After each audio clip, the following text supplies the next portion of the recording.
Everyone, welcome to this week's mini masterclass video.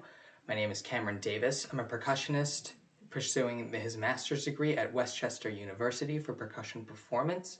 I would like to talk a little bit today about how we can all build snare drum stick control and hand independence. If we play scales on marimba or bells, that's a good idea for a warm-up. If we think about certain rudiments for snare drum, or sticking combinations, you can almost think of those as scale warm-ups for the snare drum. So important, so crucial to building independence and control. One thing that I would recommend grabbing, just as you continue studying percussion, is this book by George Lawrence Stone. It's called Stick Control for the Snare Drummer. And if you look inside, there's a bunch of different permutations for stickings, and he has gone through and created basically a practice guide for you to master every single combination for sticking. Why do we change our sticking a bunch when we're playing snare drum? Why does it matter? Can't we just hit the drum? Well, as your music gets harder and it asks more of you, there are going to be certain things that are easier to do if you switch up your sticking. Example number one, and feel free to follow along with me if you'd like. Example number one in the stick control book is just your basic strokes, alternating, right, left. Take a look at how I'm actually hitting the drum. I'm not gripping the stick too tightly. You can see here my fulcrum is about 2/3 of the stick so that the stick balances on my finger. And I'm using a lot of middle finger and, again, just using that fulcrum right there and some wrist. It's really important that you don't hold on to the stick too tightly. I'm holding on to it about as tight as I would like an egg or something, just so that it doesn't, if I don't hold on too tight, I don't get yolk all over my nice gray button down. So again, how do we even hit the snare pad? A good way to think about making your basic stroke is throwing the stick at the drum head.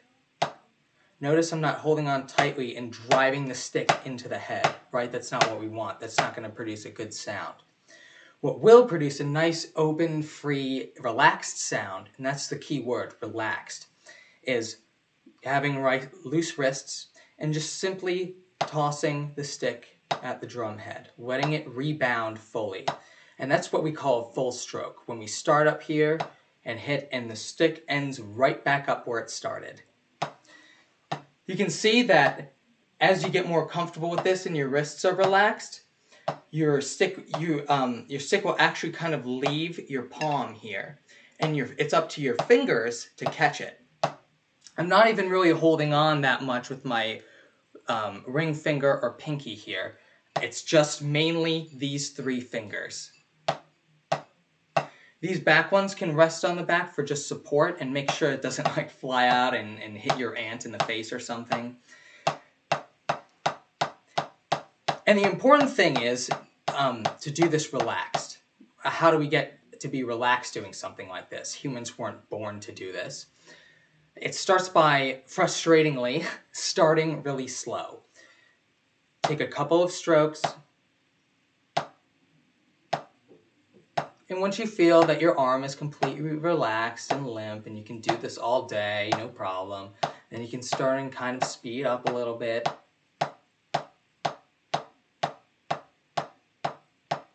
This exercise would be called 8 on a hand. And then you can slowly pick up speed. It's important to note that the faster you get, the more fingers you're going to want to use. My wrist can only move so fast. Only move so fast and stay relaxed. Fingers have a much easier time doing that. But again, you're going to want to start slow. So, example number one would just be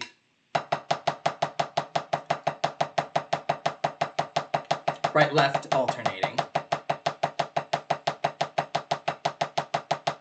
And it has a mirrored cousin, example number 2, which is the same thing, but starting on the left hand. You want to be able to be comfortable starting on either hand, just so when you do get something you need to play that, I don't know, might require you to start on the left hand for whatever reason, you're comfortable doing that. That's me starting with my left hand, right hand.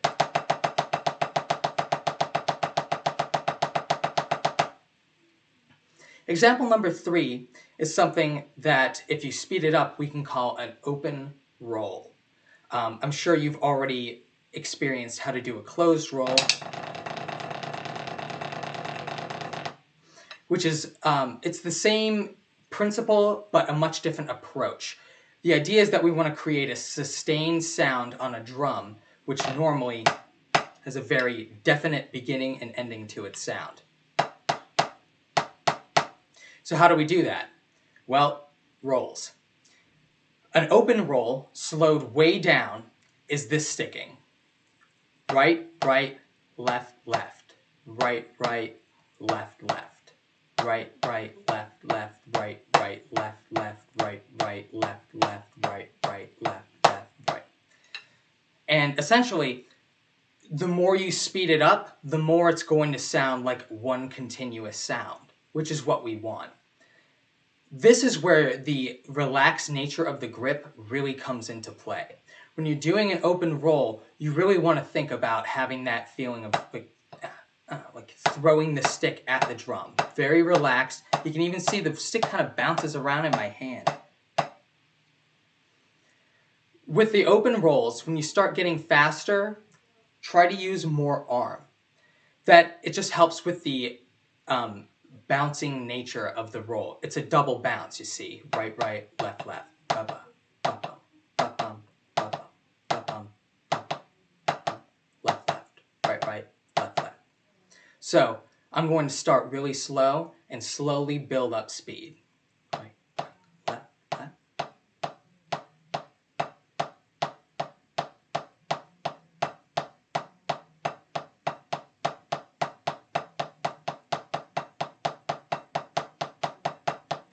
Here's where I'm really letting the stick bounce off of the head and letting the drum head do most of the work.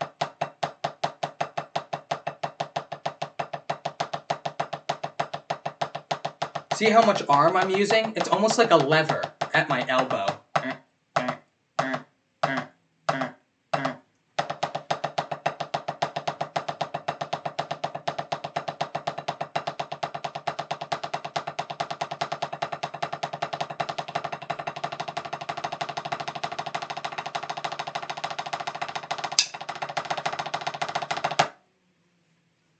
That's the open roll. Number 4 in the stick control book is essentially the same thing, but starting on your left hand.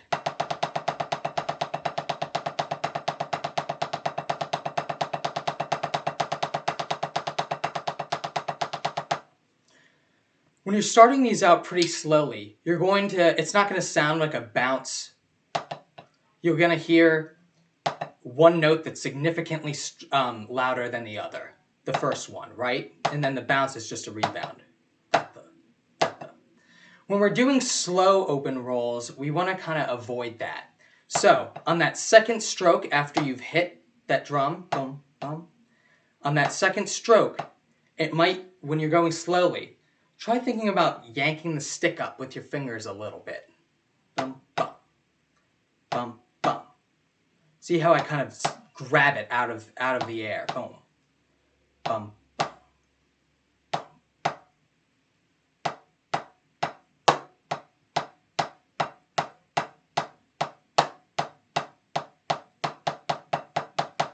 Up, grab, grab, grab, grab, grab, grab, grab. Cool. Again, start these slowly. Number 5 is a rudiment that you've probably heard of before. It's called a paradiddle. And the sticking for a paradiddle is as follows. Right, left, right, right, left, right, left, left. Let's do that again. Right, left, right, right, left, right, left, left. Great. If you keep and it's really easy to just start a pattern and just see how long you can do it. Right, right, left, right, left, right, right, right. Staying relaxed, loosen those wrists, loosen those fingers, don't hold on to the stick too tight.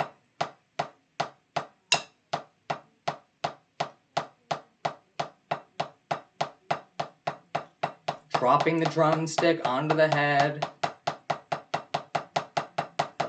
Right, left, right, right, left, right, left, left, right, left, right, right, left, right, left, left, right, left, right, right, left, right, left.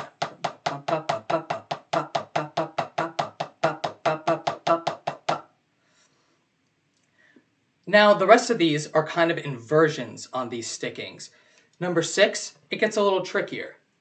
Number 6, our sticking is right, left, left, right, left, right, right, left. Let's try that again. Right, left, left, right, left, right, right, left, right, left, left, right, left, left, right, left, right, left, left, right, left, right, right, left. If you're having trouble starting these, try saying it out loud to yourself. Right, left, left, right, right, right, right, left, right, right, left, right, left, right, right, left, right, left, left, right, left, right, right, left, right, left, left, right, left, right, right, left.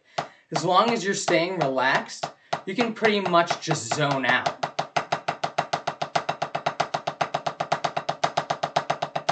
Try practicing these when you're watching TV or something. It really helps. Number 7 is basically a paradiddle, but in reverse. So our sticking will be right, right, left, right, left, left, right, left, right, right, left, right, left, left, right, left, right, right, left, right, left, left, right, left, right, right, left, right, left, left, right, left, right, right, left, right, right, left, right, left.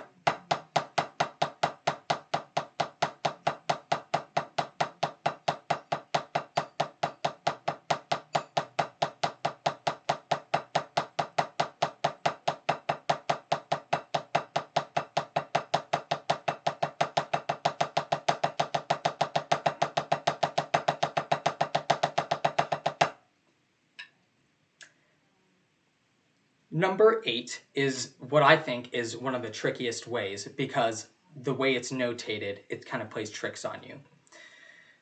So it starts with number 1, right? Right, left, left. But on the beginning of the second beat, you're going to start with the left. Left, right, right. Now put them both together and you'll see what I mean. Right, left, right, left, left, right, left, right, right, left, left, left, right, left, right, right, left, left, left, right, right, right, left, right, left, left, right, left, right, right, left, right, left, left, right, left, right, right, left, left, left, left, right, left, right. Sorry.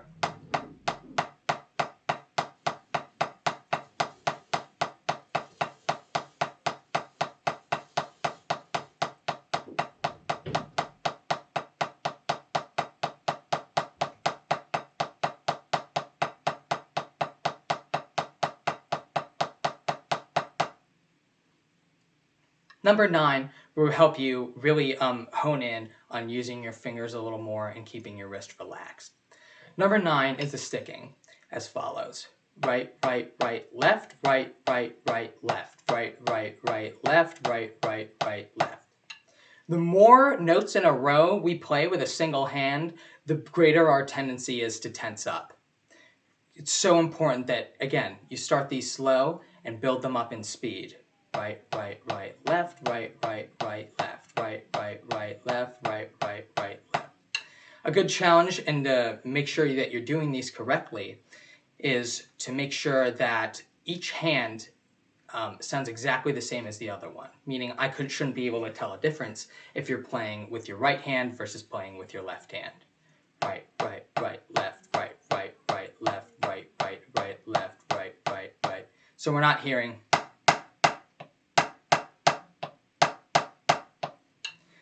A super helpful practice tip is practicing these in front of the mirror, just so you can make sure that your hands are hitting the same spot on the drum and that they're coming to the same height. Right, right, right, left, right, right, right, left, right, right, right, left, right, right, right, left, right, right, right, left, right, right, right, left, right, right, right, left, you're not hitting your sticks together.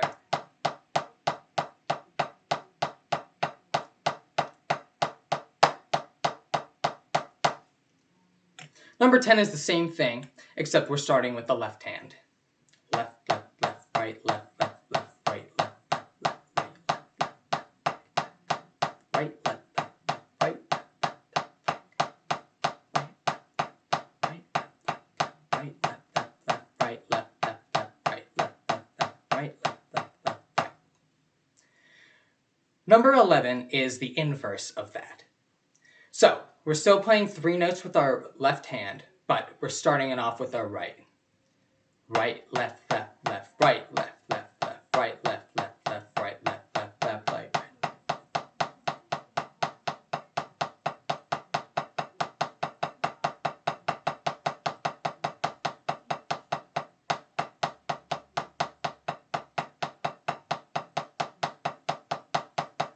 With this exercise, make sure that, again, you're not accenting the first beat of every measure. Make sure they're all even.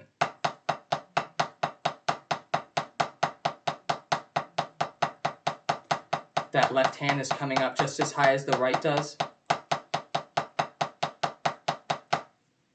Number 12 is a similar thing. It's the opposite of that. Left, right, right.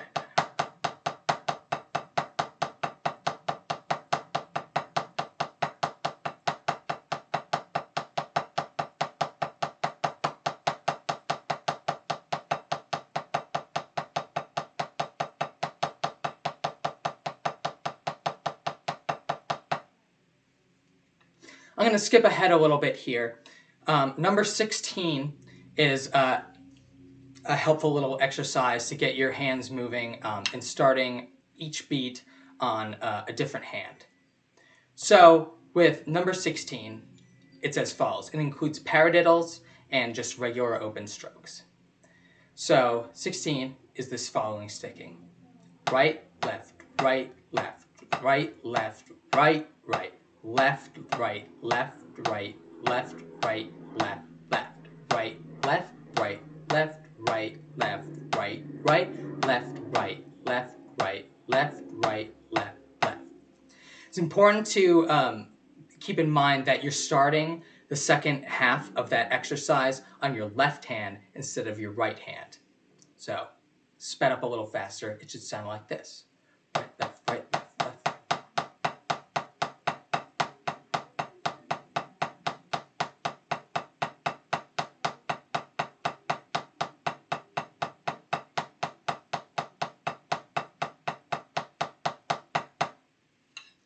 And you can do that with all the subsequent exercises too, or the previous ones. Just throw some open strokes in the beginning of it.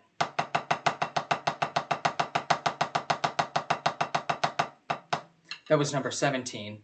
Right, left, right, left, right, left, left, right, left, right, left, right, left, right, right, left, left, left, right, left, right, left, left, right, left, right, left, right, left, right, right, left.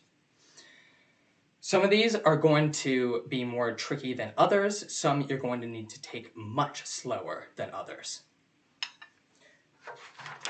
Let's skip ahead a little bit here.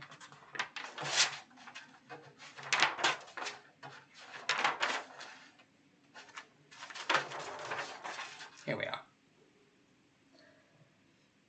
Short roll combinations. These are using that same open roll technique that I talked about before. Right, right, left, left, right, right, left, left, pop, pop, pop, pop, pop, pop, pop, pop. Except it's putting them in an actual roll context. So, let me describe the first exercise to you. It's right, left, right, left, right, right, left, left, right, right, left, left, right, left, right, left, right, right, left, left, right, right, left, left. That figure right there is what we call a 9-stroke roll.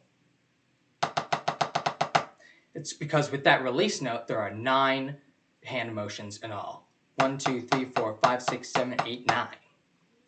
We can also talk about 5-stroke rolls, which are 5 hand movements. Right, right, left, left, right. Or 7-stroke rolls, which is right, right, left, left, right, right, left. The 7-stroke roll is tricky because you end your roll on the opposite hand than you started with, unlike the 5-stroke roll and the 9-stroke roll where you are ending on the same hand that you started with. So again, I'll play them. A 5-stroke roll is right, right, left, left, right. 9-stroke roll, right, right, left, left, right, right, left, left, right. And then the 7-stroke roll, right, right, left, left, right, right, left. Go ahead and count each of them. You'll see that they add up to the numbers of which they're named, conveniently. So, we're doing this exercise number 1 here. It involves 9-stroke rolls and just open hand motions. So, right, left, right, left, right, right, left, left, right, right, left, left, right, left, right, left, right, right, left, left, right, right, left, left, right, left, right, left, right, right, left, left, right, right, left, left, right, right, left, right, right, left, left, right, right, left, left. You can start to put in the beginnings of these whatever permutations you want in terms of sticking. So you can start them with paradiddles if you want, which gets really hard. Here's one to try very slowly at first. Right, left, right, right, left, left, right, right, left, left, right, right, left, right, left, left, right, right, left, left, right, right, left, left, right, left, right, right, left, left, right, right, left, left, right, right, left, right, left, left, right, right, left, left, right, right, left, left.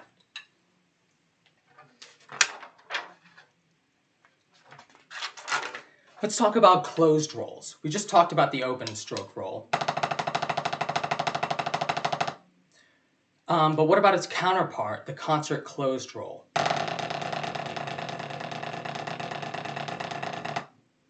Well, the difference is that the closed roll has a much, well, you guessed it, closed sound than the open does.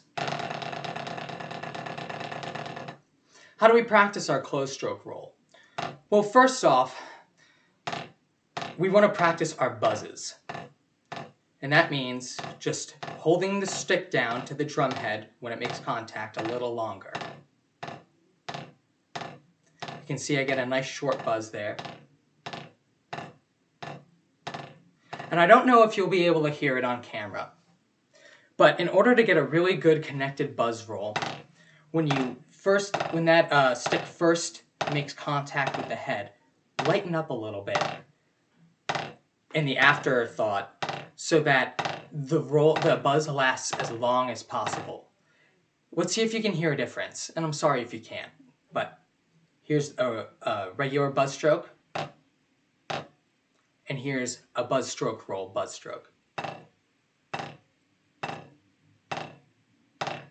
You hear how it's slightly longer? That's a really good thing. We want this roll to be as filled out and fluid and even as possible, so we want as much sound as we can. If you're practicing your buzz strokes, try to imagine your sticks, the tips of your sticks have glue on them, or you're drumming on a pad of honey, and it takes a lot of effort to lift that drumstick off the head, but you can't do it without resistance. It's a little mind trick, but I think it helps fill out your buzz rolls even more.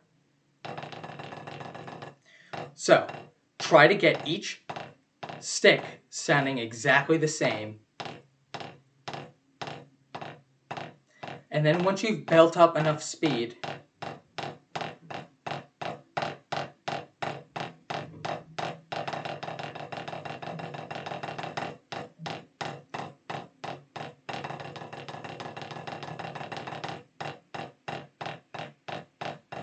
you can try adding both hands together.